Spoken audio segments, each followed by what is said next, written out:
Buenas tardes, queridos auditores. Comenzamos un programa más de Cultura Viva en el 820 de amplitud modulada de Radio La Serena. Como cada martes y miércoles nos encontramos para realizar una conversación necesaria. Hemos tenido el agrado durante estos días de poder contar con importantes invitados. Comenzamos la apertura de nuestro programa con una entrevista a Raúl Zurita, Premio Nacional de Literatura, y siguió una entrevista muy grata y muy humana a Hernán Rivera Letelier, uno de nuestros grandes escritores. Hoy día vamos a hacer la segunda parte de una conversación que también consideramos necesaria, valga la redundancia, y que pensamos y sentimos que quedó inconclusa de uno de nuestros invitados. Inconclusa, ¿por qué?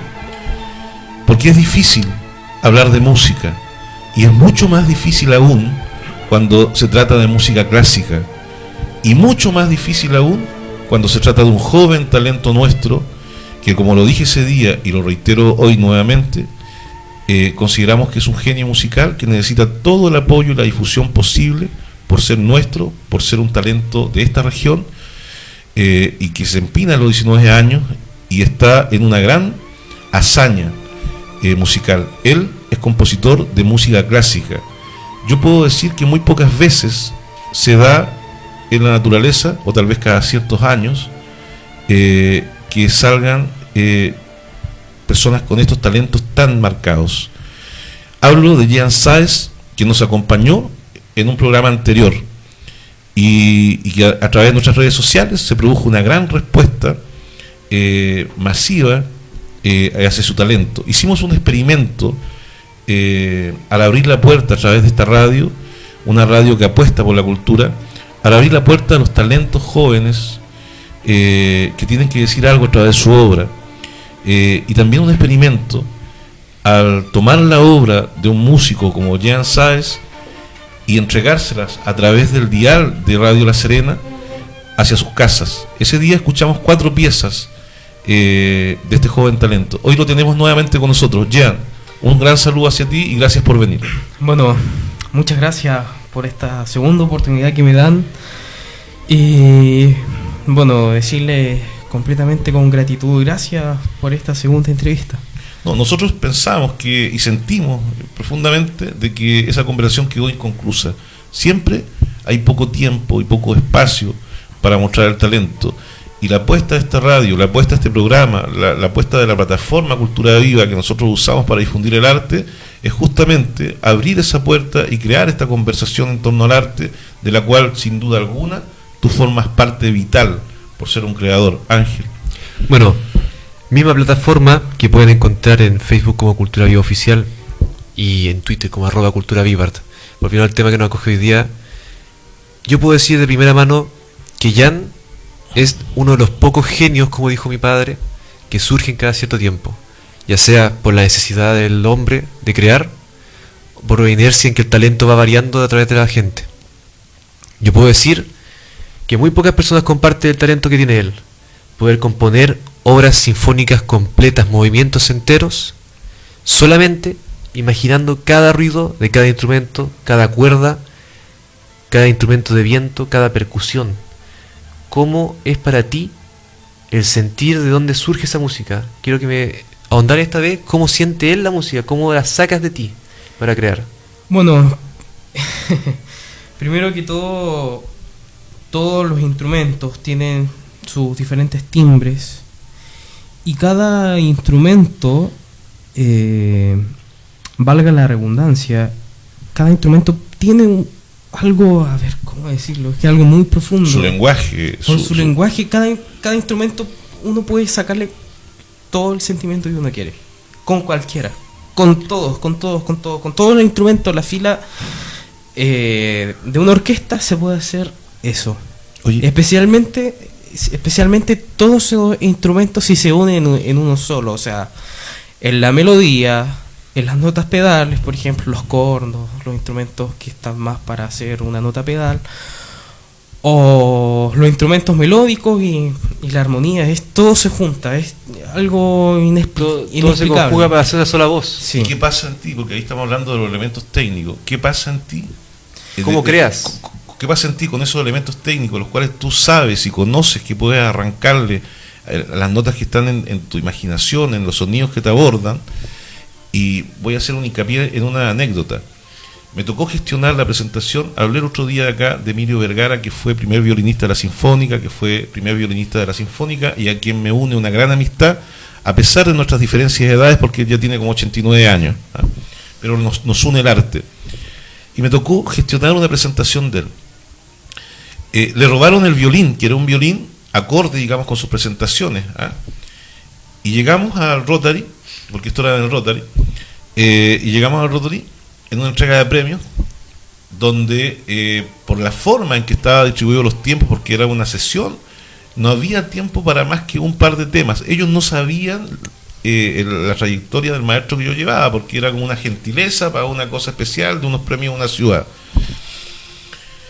Y le roban el violín y él tiene que tocar con un violín improvisado, porque hay calidades de sonido. Y él lo mira y dice, este violín no da los sonidos, qué sé yo. Todos sabíamos que no daba los sonidos, no era un violín profesional, nada. Acá va lo que tú estabas diciendo, de cómo en las manos de un maestro puede vivir este proceso que tú dices, arrancarle a ese instrumento las notas. Él dio una explicación técnica ese día, que los saltos, algo así, tú me corriges, la cantidad de altos que podía lograr variaban según la calidad del violín, una cosa así. ¿Ah? Tú tienes que tener ese conocimiento, me corriges si me equivoco, porque yo no soy músico. Y ese violín no iba a dar esas notas. Están escuchando un teléfono que suena porque nuestros auditores insisten en las llamadas de felicitaciones o para proponernos un tema. Sin embargo, estamos con Jean Sáez en Cultura Viva, una conversación necesaria. Volvemos al tema del violín. Ya dejamos pasar el mensaje y la insistencia le agradecemos a nuestros auditores. Vuelvo al tema, Jan. Y este maestro toma ese violín, que él mismo dice que no está capacitado para dar esos sonidos, y le arranca las notas que él quiere, y lo que era una tocada de un tema, de dos temas, se transforma en un éxtasis general, como hasta las 4 de la mañana, que pedían bis y otra y otra. Acá va lo que dices tú, el maestro en el dominio total de lo que él quería proponer, arrancarle a ese instrumento que en materia y en matemática no daba las notas que tenía que dar, porque no era el violín profesional que él debía tocar. Sin embargo, en manos de él tocó como si fuera de los cielos. Sí, bueno, lo que pasa es que especialmente los músicos, violinistas o cualquier instrumentista, uno tiene, bueno, tiene como, sabe las cosas que tiene su violín, sabe sus secretos, sabe todo. Incluso hay músicos que le ponen nombre a sus violines. ¿Por qué? Porque lo aprecian tanto, saben cómo funciona, cómo está su afinación correctamente. ¿Lo ven casi como un ser vivo? Es como tu compañero de vida.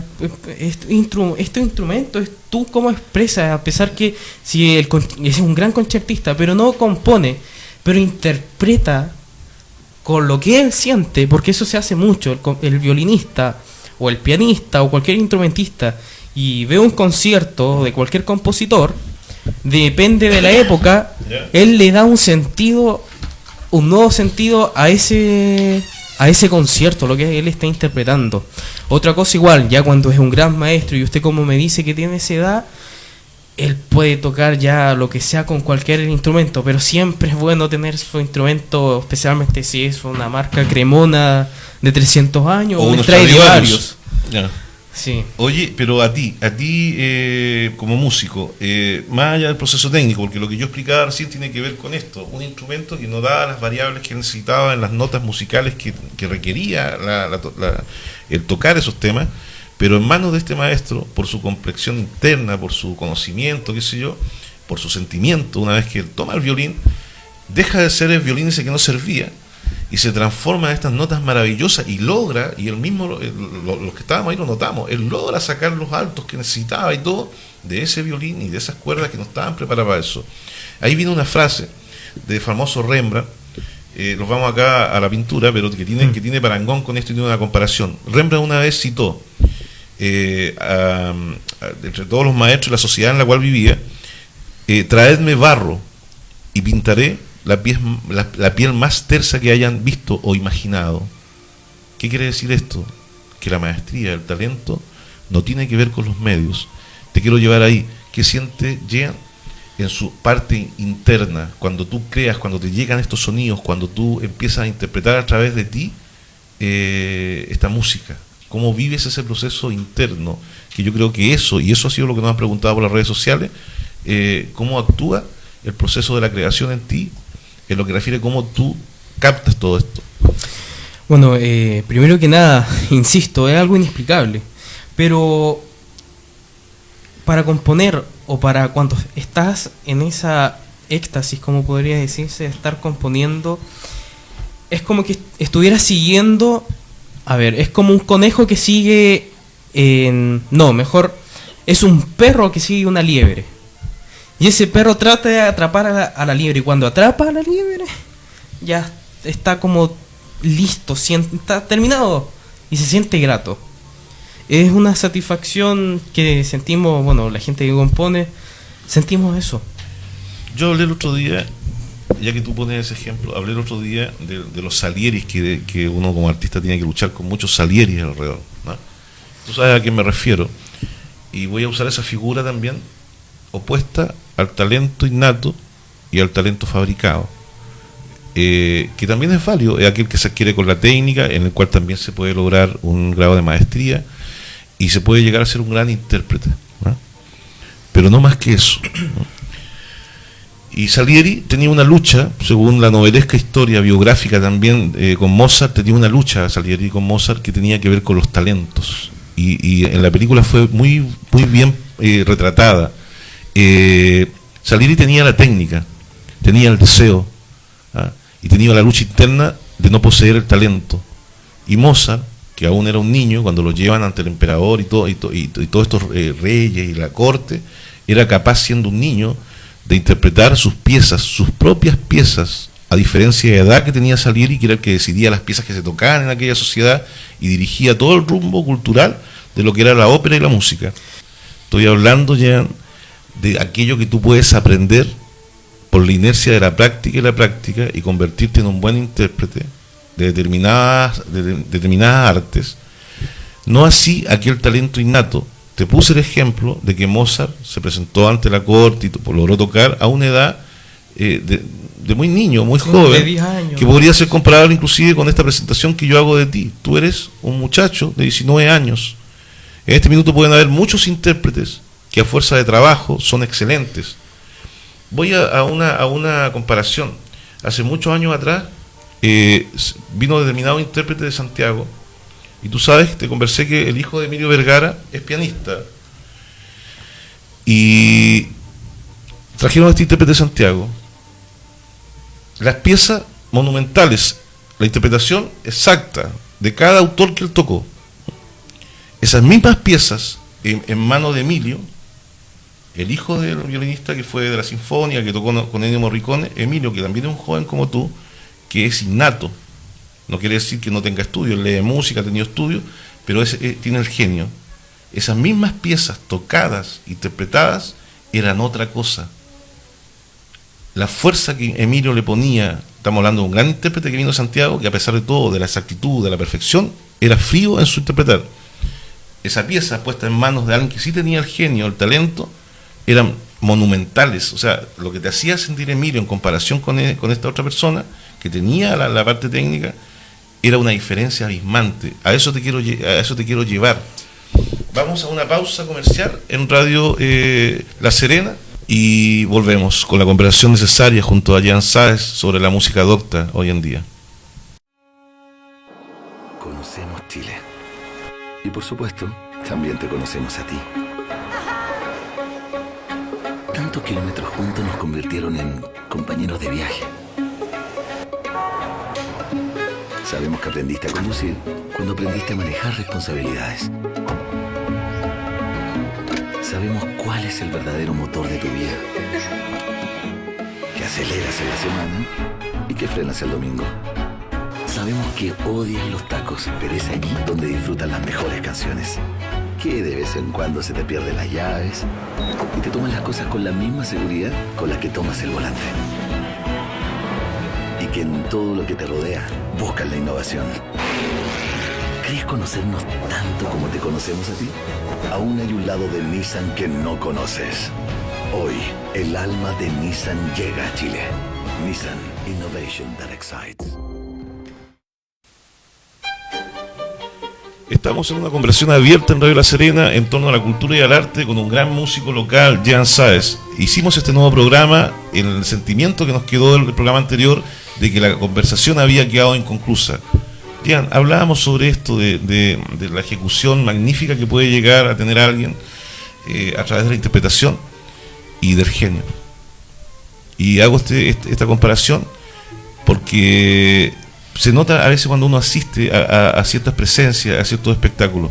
Refiérete tú abiertamente, digamos, en tu conocimiento musical en esta diferencia. Bueno, hay una genialidad que es la interpretación. Interpretar como está al pie de la letra una partitura. Por ejemplo, el mismo maestro Claudio Raúl. Sí. No sé, él estudiaba la obra a las mismas maravillas y las tocaba como debería tocarse. Pero el maestro Claudio Raúl no componía. Mientras que está la genialidad por ejemplo, de componer. Que hay grandes compositores, especialmente en la época del barroco, que no eran grandes intérpretes en su instrumento, pero eran excelentes compositores. Ejemplos, por ejemplo. Mire, había escuchado, se me olvidó el nombre, se me fue el nombre, pero un compositor italiano. ¿Vivaldi? No es Vivaldi. Vivaldi era un maestro del violín. Pero no, este compositor era italiano, el Pórpora igual, que no son grandes instrumentistas, porque no tienen una complejidad. Pero tienen el concepto. Tiene ese concepto, por ejemplo, Pórpora. También está, sí, si no me equivoco, Pórpora compuso una obra religiosa que se llama Salve Regina, que es una obra religiosa, pero con era algo tan precioso, incluso uno lo busca en YouTube y está esa obra Salve Regina de Pórpora. Son obras preciosas, pero no son de grandes son grandes compositores, pero no son grandes intérpretes. Eso, y también se mezcla también, que eso ya es una doble genialidad. Que sea un gran intérprete y que sea un gran compositor, claro. Como Mozart. O Claro, Beethoven. Se produce una suerte de contraproducencia, o sea, no sabe tocar a la genialidad, pero sin embargo sobrepasa eso y crea. Por ejemplo, en este caso, Mozart con Beethoven. Beethoven fue a la casa de Mozart cuando Beethoven tenía como 23 años a Viena, y Mozart le pidió que tocara una obra de él que era extremadamente compleja, pero Beethoven la pudo tocar.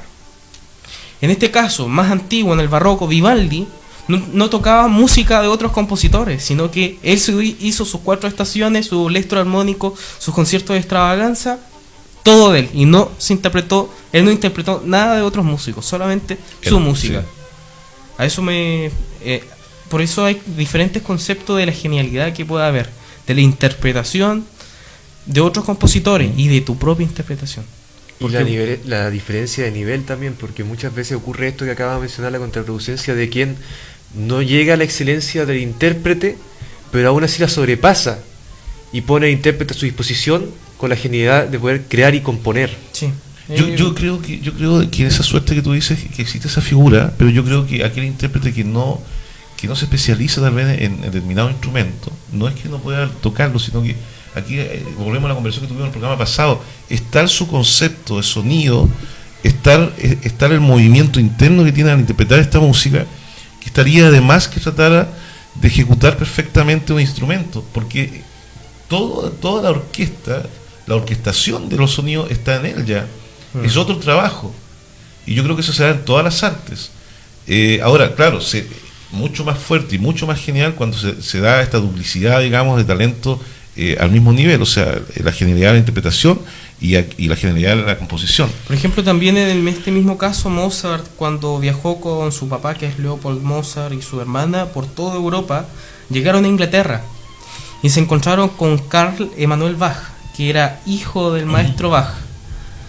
Y le pasó una partitura de él, no estoy muy seguro de que si era una fantasía para piano o una sonata, pero Mozart lo ejecutó en el momento y tenía 10 años. O sea, esos son, bueno, insisto, Mozart y todos estos compositores son los grandes genios de la música, los grandes genios. Sí, sí. Porque podían hacer las dos cosas. ¿Y referentes tuyos? ¿Cuáles serían tus referentes musicales? Linz, Mozart, Beethoven, Bach. ¿Cuáles serían? En este caso, tan excepcional así, que un niño que viene de otro planeta es Mozart. Porque hay que pensar que a los 3 años ya estaba componiendo. Sí, y a los 10 años ya tenía una sinfonía y tenía una ópera. O sea, nadie de esta época, siglo XXI, nunca lo va a hacer. Bueno, qué bueno el mensaje que das, porque justamente este espacio aboga y va dirigido a todos esos talentos jóvenes que nos están escuchando. Tenemos una máxima nosotros, que en este minuto pueden estar muchos jóvenes Mozart, muchos jóvenes Miguel Ángel, muchos jóvenes Da Vinci, muchos jóvenes que necesitan que las ciudades se abran, que acojan su talento y que le otorguen los medios para poder expresarlo.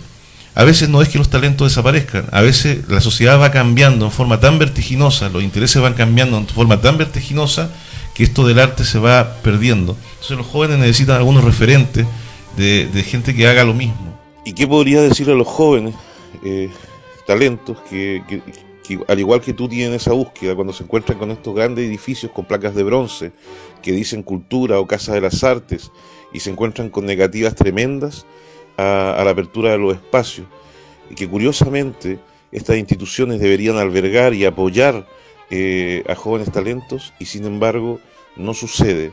¿Qué podrías manifestar tú en esta lucha interna que llevas como artista y en la búsqueda que llevas?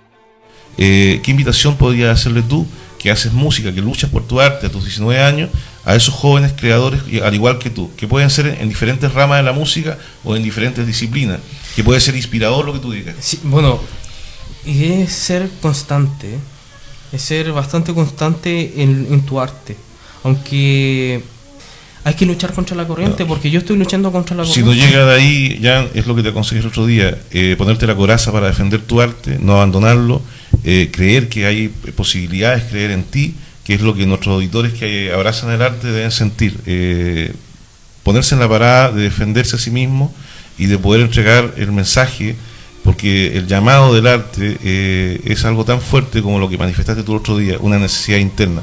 Vamos a hacer un paréntesis con una obra de nuestro amigo Jan para que ustedes puedan tomar conciencia, y los invitamos a sumirse dentro del paisaje de las notas musicales para poder entender el contexto de la creación de Jan.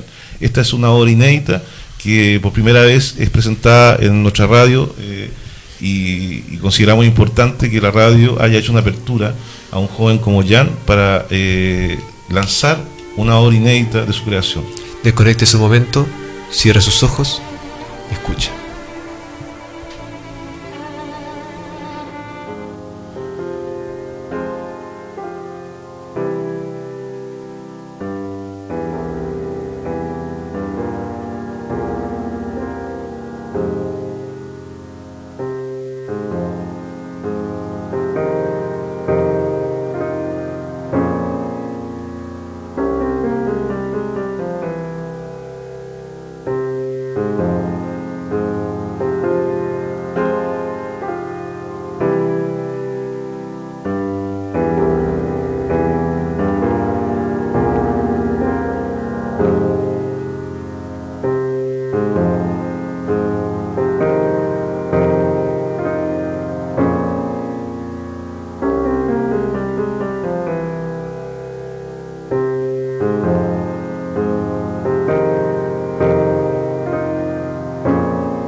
Bueno, esa era una fantasía que compuse a principios de este año. Está dedicada a una persona que no sé si es que me estará escuchando, Ashley. Un saludo para ti. Y bueno, ahí está esa obra, que faltan los otros dos movimientos que te escribí. Bueno, hablando de la parte más teórica musical, siempre mucha gente le dice a la música clásica, pero está cometiendo un error de época, porque la música clásica es del clasicismo, que estoy hablando de 1750 hasta 1800. La música se divide en más de 6 periodos, que primero es el Renacimiento, con la música de Monteverdi, Palestrina, estos italianos revolucionarios. Después estamos hablando del Barroco, porque el Barroco se divide en 3 partes. En el temprano, en el tardío y el temprano, el que está en la mitad, como podría decirse, y el tardío. Bueno, en el tardío, el que conocen todos, especialmente la música de Bach, de Händel, de Vivaldi. En el clasicismo tenemos todos estos compositores que son, por ejemplo, los hijos de Bach, Carl Emanuel Bach, sus hijos también, aparte de él. Tenemos a Mozart, a Haydn, tenemos a un Beethoven joven igual. Y dentro del romanticismo tenemos inicial también a Beethoven, porque fue un revolucionario que estuvo en el clasicismo y en el romanticismo. También tenemos en el romanticismo a Schubert, que también le sigue después de Beethoven. Tenemos a Chopin, tenemos a Linz, a Mendelssohn, a Wagner, que es más a finales del siglo XIX.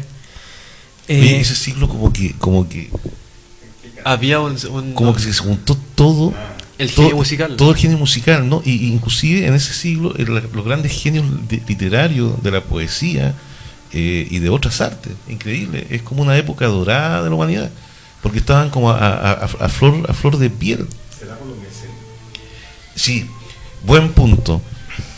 Hablando de la vorágine de los cambios de los tiempos, el mecenazgo se perdió. Ahí estaba los artistas protegidos por los reinados que habían, y de esa manera gran parte de lo que la humanidad hoy conoce como el gran arte fue rescatado. Yo creo que esa es una manera, digamos, de rescatar el arte, y se debería volver al mecenazgo, a ese interés que tenían. ¿Quiénes serían los reyes de hoy en día? Serían las grandes empresas, los grandes consorcios, los grandes poderes del Estado, que podrían hacer un mecenazgo, digamos, sobre la obra de los artistas. Buen punto. La humanidad pudo rescatar toda esta obra gracias a la conciencia de mecenazgo que había. Yo creo que ahí está el gran horror que sucede con el arte y la pérdida. Comentaba hace unos programas atrás que con unos grandes maestros de la pintura nos juntamos en Santiago hace un tiempo atrás, y estoy hablando de unos premios nacionales, y su dolor, digamos, su pregunta era que no existía generación de recambio, y si existía esta generación de recambio no iba a poder tomar sus puestos, porque no estaban las oportunidades ni los espacios, y la palabra justa es mecenazgo, ya sea de las instituciones del Estado, por compromiso adquirido del Estado, o de las grandes empresas, que yo creo que deberían tener su obligación en rescatar los valores y crear, más allá de los valores patrimoniales propios de la arquitectura y urbanismo que hemos venido conversando, hacerse partícipe de escribir la nueva historia del arte y la cultura en cada ciudad y cada región. Qué buen punto, el mecenazgo, esa época dorada donde existía la protección de reyes, tanto en la pintura. Tenemos el caso de Goya, de Da Vinci, de todos, de Miguel Ángel, etcétera. Bueno, en ese periodo tan importante, ser un mecenas, si hubieran mecenas ahora sería maravilloso, porque ahora el Estado o lo que sea, o empresas, todo lo quieren gratis. Quieren al artista, que vaya a tocar bien, y se acabó, y no le pagan. Pero hay empresas ya en que están, a ver, en el centro del país, digamos, hay varias empresas que están interesadas. Por ejemplo, empresas que uno podría decir que no tienen interés en otra cosa que no sea vender, pero hay varias empresas, no voy a dar el nombre porque estamos en un programa al aire, y no vamos a hacer publicidad gratuita, no, pero ¿cómo se llama? Hay grandes empresas y conglomerados que tienen colecciones de arte en este minuto y están en un rescate muy potente. Hay bancos que tienen colecciones de arte, hay empresas que han apoyado grabaciones de disco y están en un rescate y tienen colecciones propias. Bueno, pero aún así, en mi opinión, quebrando un poco lo que tú decís, yo sigo considerando que es una realidad y que no sé, ineludible, de que el artista está estigmatizado con ello. El artista trabaja gratis, el artista hace esto gratis, sí. Es un estigma que se ha acostado a sacarse encima. Es un estigma que lamentablemente viene de los poderes del Estado. Claro. El Estado, y sobre todo nuestro Estado, y acá no estamos haciendo ningún tipo de apología, sino una lección de vida hacia no solamente el Estado, sino la inconsciencia de parte de la sociedad. Sí, pero fíjate que la sociedad no tiene la culpa de aquello que no se le otorga y se le da por inercia y derecho y obligación del Estado. Estamos hablando de cómo se debe aplicar la política establecida, porque las políticas establecidas respecto a la cultura en general, claro, y a la distribución de esta y al uso de esta y el efecto de esta sobre la comunidad, tiene que ver y está establecida con un criterio ya, valga la redundancia, establecido, que deben ser operativos desde las regiones. Por tanto, el problema a veces sucede en las regiones al no entender esto. Claudio Di Girolamo hace un tiempo atrás hizo un gran catálogo de país. Él es padre de la actriz Claudia Di Girolamo, es un gran artista, arquitecto, de familias de artistas. Él hizo un catálogo de país, el primer catálogo de país que reunía toda la información de todos los artistas. Y hubo un momento ahí muy glorioso en que se pudo catalogar a todos los artistas nacionales y hubieron muchas actividades culturales. Me tocó a mí, a través de una exposición mía, inaugurar varios centros culturales con mi obra, gracias a esa catalogación que había hecho Claudio Di Girolamo, donde se producían invitaciones a diferentes artistas y se producía un lenguaje y una interacción.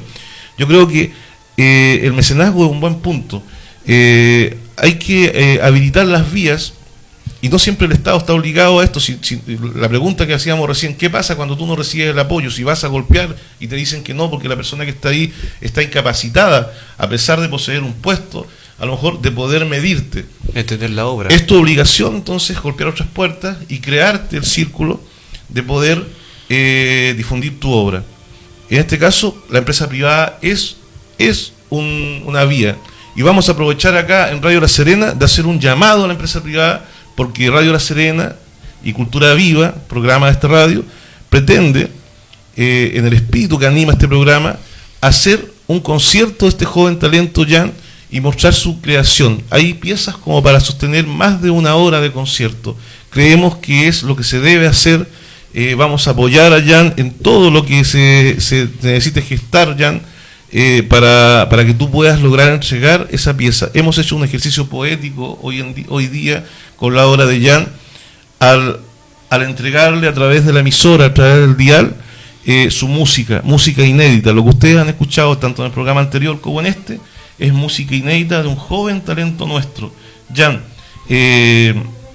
dejamos hecho el compromiso radialmente de nuestra búsqueda completamente y tu participación. Yo he recibido muy buenos comentarios de lo que han escuchado. Yo subí tu obra, me tomé la libertad de subir tu obra a las redes sociales que manejamos nosotros como Cultura Viva y ha tenido respuesta. Así que estás comprometido y bueno, y qué lindo que suceda esto en esta emisora, digamos, de poder abrir una puerta y esta interacción que hemos tenido con quienes nos escuchan. Ayer, no sé si escuchaste el programa de ayer, tuvimos un saludo de un niño de 9 años que había escuchado los programas, hizo referencia a los programas y nos hizo un pedido especial. Y el programa de ayer fue por ese niño y por otra gente que mandó saludos. Y eso ha pasado contigo a través de las redes sociales igual, ya. Bueno, sinceramente, completamente contento que la gente esté reaccionando. Porque sinceramente la gente está apagada. Sí, yo me di por pagado ayer al escuchar el saludo del niño de 9 años y darme cuenta, me di por pagado de cualquier cosa. Pero yo me refiero que esa es la gente que está despertando. Yo me refería a que la gente está apagada. Apagada. La gente está muy apagada. Ah, sí, apagada. Sin vivir. Sí. Imagínense que ese niño de 9 años... Es una gran lección. Exactamente, son 9 años y puede ser un gran músico. O puede ser un gran artista. No, él dijo, yo dibujo y yo leo y escucho Cultura Viva y les pido que toquen, que por favor hagan un programa de este autor. Y nombró un autor al cual le dedicamos todo el programa de ayer. Y ahí se produce una magia, una alquimia, y a mí me emocionó mucho. La voz del niño, al escuchar la voz del niño, el saludo, es un niño de 9 años. que está atento a cosas que tienen que ver con el alma, que ha sido la propuesta, digamos, que ha tenido este programa, y en la cual nos encontramos con gente como tú. Tuvimos el agrado de que nos consiguiera una entrevista Hernán Rivera Letelier, un gran escritor. Tuvimos una conversación abierta con Raúl Zurita, cosas que son importantes, porque eso habla de cómo se van entrelazando espíritus similares. Jan. Presenta tu obra. Bueno, ahora se va a presentar el segundo movimiento de esta fantasía. ¿A qué me refiero con fantasía? Porque uno es libre de componer especialmente esta obra. Por ejemplo, diferentes obras, una sinfonía, una sonata, se rigen por un ordenamiento, especialmente una sonata que se divide en 4 partes, 5 partes. Bueno, una fantasía es libre, y como tengo esa libertad de fantasía, le presento. ¿Y esta va dedicada a alguna dama también? Sí, también. Mira, Sí, los 3 movimientos están dedicados a ella. Especialmente. A la misma dama. Sí. Es tu musa, ya, qué bien. Sí. Todo artista necesita tener una musa. Vamos a Exactamente. escuchar el tema de Jan Sáez. Atención. Yo pensé que cada tema era una.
Bueno, ahí estaba el segundo movimiento de esta fantasía para piano número 3, porque llevo 2 más anterior a esta. Y bueno, como lo decía en el principio, que sea antes de que se interpretara este segundo movimiento, una fantasía tiene la libertad uno de componer y agregarle los instrumentos que sean, porque la fantasía tiene la libertad de componer y el solo acto del gesto creativo, de estar inmerso en la creación, es un acto de libertad plena que va incluso contra natura a veces, de las posibilidades naturales de ser libre. El artista tiene eso, el espíritu del artista tiene esa libertad plena de creación, si no, no se alcanzarían eso. Dijiste algo muy interesante recién. La gente que está dormida comienzan a despertar de pronto cuando te conté el caso del niño. Sí. Somos Cultura Viva en el 820 del dial de Radio La Serena. Estamos con Jan Sáez, un genio musical de 19 años. Bueno, como le decía, en general la sociedad está durmiendo. O es como un animalito que se preocupa de comer, dormir y hacer ciertas cosas. Y como que se olvida que tiene un espíritu humano que va más de comer, dormir y hacer tantas cosas tan Bueno, el hombre es comunes. bastante particular. El hombre es el único animal que en sí se preocupa de perpetuarse el tiempo, de construir algo a su imagen o algo que sea de él.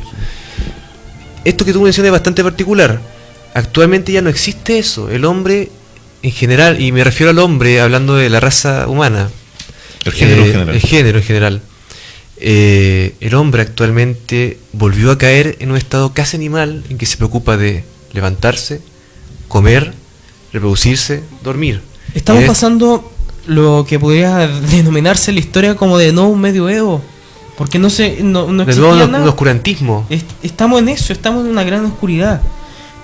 Porque se me fue lo que iba a decir, pero eso es lo que estamos pasando ahora. En el medioevo solamente se dedicaba la gente A producir, producir los alimentos, ganadería, pero Ya no existía el perpetuarse, el Exactamente. hacerse único, el ser hombre, el ser humano. O sea, estamos hablando que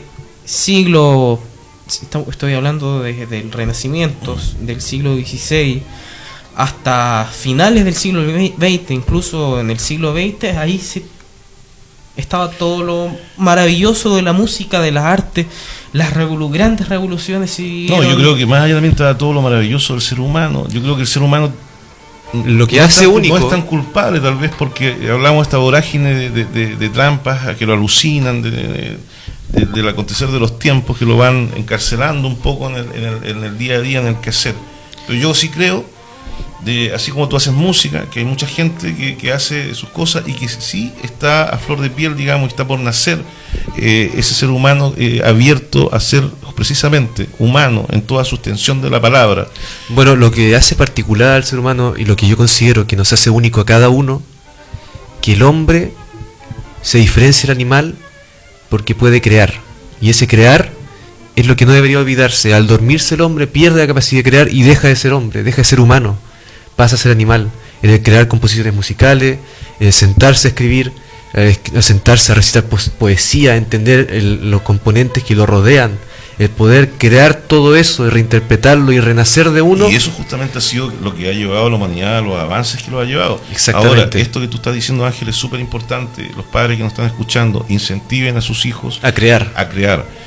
No es lo mismo leer, no es lo mismo abrazar un libro. Si lo hacen junto a ustedes y se insertan dentro del libro, la aventura va a ser mucho más mágica. ¿En qué momento se le pone letra a la música? ¿En qué momento se le pone música a letra a la música?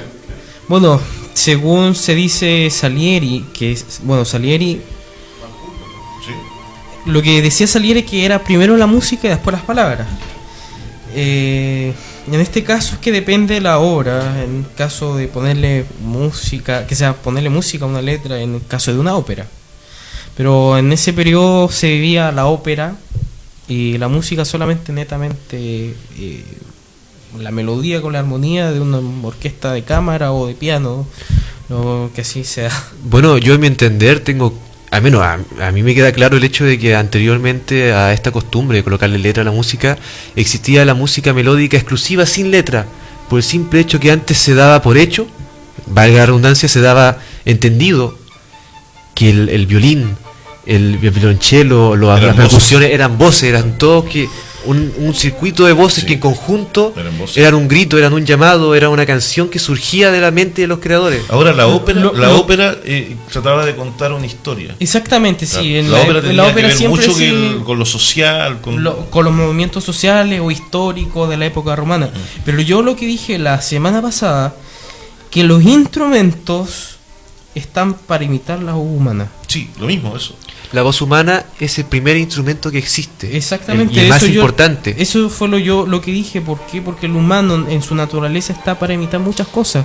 Por ejemplo, en los conciertos de Vivaldi, que tiene, por ejemplo, las 4 estaciones, en el primer movimiento, cuando uno escucha los solos de los violines, es como estar escuchando pajaritos. Sí. Y él escuchó pajaritos en primavera, en Venecia, en esa Bueno, época. hablamos el otro día de Beethoven, cuando él hace esta traducción de sonidos de la naturaleza. Lo mismo, por ejemplo, es la preciosísima sonata al claro de luna de Beethoven.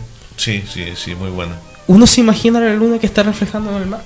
Sí, Tan romántico. Las 4 estaciones. Las 4 estaciones, se imagina las magníficas. 4 estaciones, Sí. referente a... Es lo que voy a tener que traer esa sinfonía que compusiste, porque yo reitero acá y lo digo ahora en público, me hiciste escuchar una pieza tuya que me puso en medio de toda una historia heroica, y me sentía yo ese día que estaba en medio de una cabalgata feroz, no sé por dónde, y la consideré muy buena. La próxima vez que tiremos una pieza tuya tiene que ser esa. Bueno, Llegamos al final del programa. Muchas gracias a todos nuestros auditores. Estuvimos con nuestro gran invitado Jan Sáez, talento joven, 19 años, compositor, brillante genio musical, con Martín Astorga. somos Cultura Viva en el 820 del dial, en este ejercicio poético que hemos hecho semana a semana. Nos encontramos en nuestro próximo programa, en una conversación abierta, con un enfoque distinto, en una puerta abierta hacia el arte y la cultura. Jan, te quiero agradecer que nos hayas permitido terminar esta conversación inconclusa del otro día, y ojalá los auditores hayan podido disfrutar tu música en este ejercicio que hace esta radio, inédito por lo demás, de darle la oportunidad a un autor de que su música llegue a toda la región. Son tus creaciones. Gracias por habernos acompañado. Estamos en Cultura Viva, en nuestra plataforma virtual. Pueden encontrarnos en Facebook como Cultura Viva Oficial, en Twitter como @cultura_vivart. Y estén atentos, repito, estén atentos. En nuestra plataforma de Facebook van a encontrar material extra de Jan Sáez después de su emisión. Muchas gracias por su sintonía.